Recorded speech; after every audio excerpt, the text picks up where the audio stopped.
الأجواء هنا في مطار عقال في مدينة هرقيسة أجواء استعدادية لاستقبال وصول الرئيس الصومالي محمد عبد الله فرماجو في زيارة تعتبر الأولى من نوعها منذ فترة. يتواجد في المطار الرئيس الصوماليلاندي موسى بيحي عبدي وعدد من أعضاء حكومته ورئيسي مجلس النواب والشيوخ للاستقبال. كما تشاهدون الفرق العسكرية والغنائية متأهبة ومستعدة لوصول الوفد القادم من مقديشو. خارج المطار احتشد عدد كبير من الجماهير لمشاهدة هذا الحدث الذي لم يألفوه منذ أن انفصلت صوماليلاند عن الصومال في 1900 للميلاد. ومن المتوقع أن يبقى الرئيس الصومالي في مدينة هرقيسة 3 أيام كما هو معلن. عبد الملك علدون، الجزيرة، هرقيسة.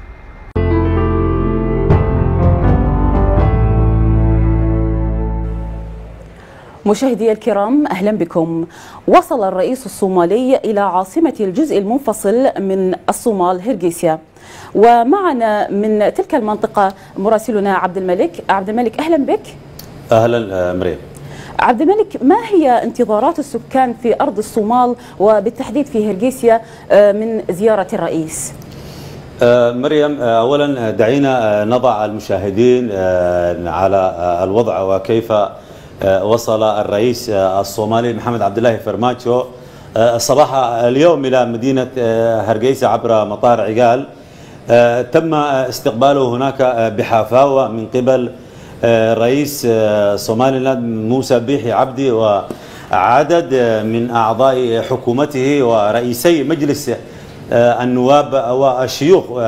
كذلك احتشد عدد كبير من الجماهير خارج المطار لرؤية ومشاهدة هذا الحدث الكبير الذي لم يألفوه منذ أن انفصل الشمال عن الجنوب في مطلع التسعينيات من القرن الماضي. المطالبات هنا كثيرة يا مريم، وأهم المطالب التي سوف يضعها الشعب الصوماليلاندي وقادته أمام الرئيس الصومالي هو الانفصال لا غيره. الشعب الصومالي لاندي مصرون على الانفصال، هم انفصلوا وأعلنوا انفصالهم في 18 من مايو سنة 1991 للميلاد، بعد يعني حرب أهلية طاحنة. الآن الرئيس محمد عبد الله فرماجو والرئيس الصوماليلاندي موسى بيحي عبدي في اجتماع مغلق. حول ماذا يناقشون لا ندري. بعض المصادر تقول. نعم عبد الملك، هل من المرتقب التوصل إلى تسوية بعد هذه الزيارة؟ تسوية مبنية على الطلبات المطروحة. الشعب الصوماليلاندي يعني من الصعب ترك قضية الانفصال، حتى لو القادة اقتنعوا بطرح الرئيس فرماجو الشعب غير مقتنع، ولا ندري ما الذي ستؤول إليه الأمور. نعم مراسلنا عبد الملك، شكرا جزيلا لك. ومشاهدي الكرام، شكرا جزيلا لكم.